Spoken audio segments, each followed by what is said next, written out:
আসসালামু আলাইকুম দর্শকবৃন্দ। সারা ওয়ার্ল্ডে মানে যে দেশগুলি বড় বড় দেশ, ইন্ডিয়া বলি, পাকিস্তান বলি, চায়না বলি, আরো অনেক দেশ আছে।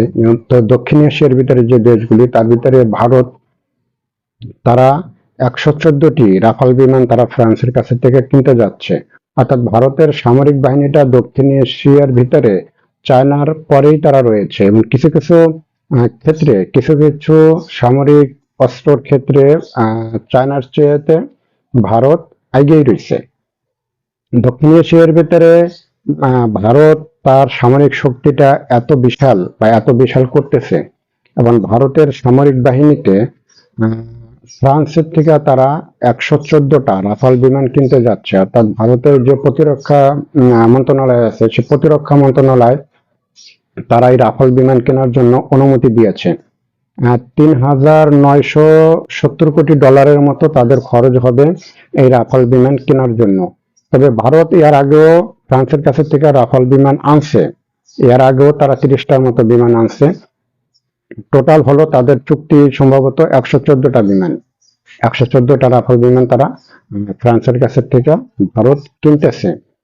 এই রাফাল বিমানগুলো যদি ভারতে আসে, তাহলে আমার মনে হয় যে চায়নার মতো দেশের সাথে যদি কখনো সমরাস্ত্রের মতো কোনো মানে যুদ্ধর মতো লেগে যায় বা যুদ্ধ লেগে যায়, তাহলে চায়নার মতো দেশকে ভারত অনেক সময় হিমশিম খাওয়াই দিতে পারবে।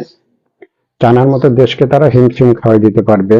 এবং পাকিস্তান, আমার মনে হয় যে চায়নার মতো দেশ যদি হিমশিম খেয়ে যায় ভারতের কাছে, তাহলে পাকিস্তানও আমার মনে হয় যে বড় একটা চাপের ভিতরে থাকবে। কারণ এই 114টা বিমান যখন ভারতের বিমান বাহিনীতে যোগ হবে, তখন তাদের এয়ার ডিফেন্সটা খুবই শক্তিশালী হয়ে যাবে।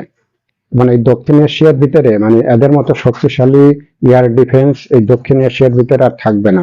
এবং চায়নাও এক কথায় যেটা বলা যায় যে চায়নাও তাদের পিছে পড়ে যাবে। কিন্তু চায়নার আর একটা প্লাস পয়েন্ট আছে, সেটা হলো যে চায়না নিজেরা তারা আধুনিক যুদ্ধ বিমান তৈরি করতে পারে। যে যুদ্ধ বিমান ফ্রান্স থেকে রাফাল বিমান যে ভারত কিনবে, সেই বিমানের সমতুল্য বিমান চায়না নিজেরাই তৈরি করে।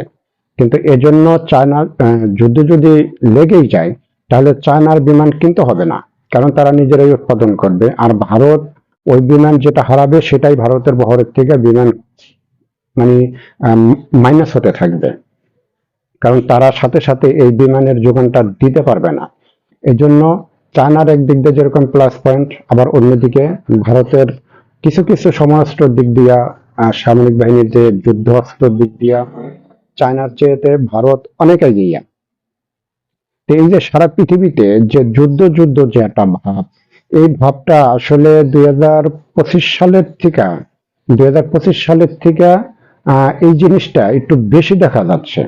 ইয়ার আগে এই যুদ্ধ যুদ্ধ ভাবটা এত ছিল না, কিন্তু আসলে এত বেশি মানে সারা ওয়ার্ল্ডে এত বেশি যুদ্ধ যুদ্ধ যে ভাব, মনে হচ্ছে যে এই যে আর একটা বিশ্বযুদ্ধ লেগে গেল, এই যে চায়না পাকিস্তান লেগে গেল, আহ, চায়না চায়না ইন্ডিয়া যুদ্ধ লেগে গেল, বা ইন্ডিয়া ভারত আহ, কি বলে যে চায়না যুদ্ধ লেগে গেল। এই যে যে একটা লাগা লাগা ভাব, মানে কখন যে আসলে কি হয় সেটা বলা যাচ্ছে না। কারণ প্রত্যেকটা দেশের সরকার এই যে বিশাল পরিমাণের যে অর্থটা তারা ব্যয় করে, এই অর্থগুলি যদি তাদের নিজেদের দেশের গরিব মানুষের জন্য ব্যয় করত, তাহলে আমার মনে হয় যে ইন্ডিয়াতে গরিব মানুষ থাকতো না। যে বিশাল একটা অর্থ, এই অর্থটা গরিব মানুষের পিছনে ব্যয় করলে ইন্ডিয়াতে গরিব মানুষ থাকতো না। তারা মানে মধ্যম আয়ের দেশে বা মধ্যম আয়ের দিকে এই মানুষগুলি উঠে আসতে পারতো। কিন্তু এই টাকাগুলি তারা সবাই মানে অস্ত্র কেনার দিক দিয়ে সবাই ব্যস্ত, শুধু ভারত না, সবাই। এবং পাকিস্তানও, তার দেশের গরিব মানুষের সংখ্যা বেশি, পাকিস্তানও এই তালে হাঁটতেছে। কিন্তু তারাও যদি এই টাকাটা তাদের গরিব মানুষের পিছনে, রাষ্ট্রের পিছনে খরচ করতো, তাহলে পাকিস্তানও ডেভেলপ হয়ে যেত। কিন্তু সেটা কেউই করে না। 114টা বিমান ভারত কিনবে ফ্রান্সের কাছের থেকে, এর ভিতরে হয়তো তারা 18টি বিমান ফ্রান্সের যে কোম্পানি বিমান তৈরি করে সে কোম্পানির থেকে তারা সেটিং করে আনবে, আর বাকি হয়তো 96টা বা 95টা বিমান হয়তো এই বিমানগুলি হয়তো ভারতের মাটিতে হয়তো তারা সেটিং করবে, হয়তো সবকিছু ওখান থেকে নিয়ে আসবে, আইনা হয়তো ভারতের মাটিতে এটা সেটিং করতে পারে, হয়তো এইভাবে আহ, এই ভারতের সাথে এবং ফ্রান্সের সাথে হয়তো এভাবেই তাদের একটা চুক্তি হয়েছে। তবে এটা খুবই ভালো, ভারতের জন্য খুব ভালো একটা নিউজ যে ভারত তার এয়ার ডিফেন্সটাকে খুবই শক্তিশালী পর্যায়ে নিয়ে যাচ্ছে। তো দর্শকবৃন্দ, যদি আমার এই নিউজটা ভালো লাগে, লাইক ও সাবস্ক্রাইব করবেন। সবাই ভালো থাকবেন, সুস্থ থাকবেন। আসসালামু আলাইকুম।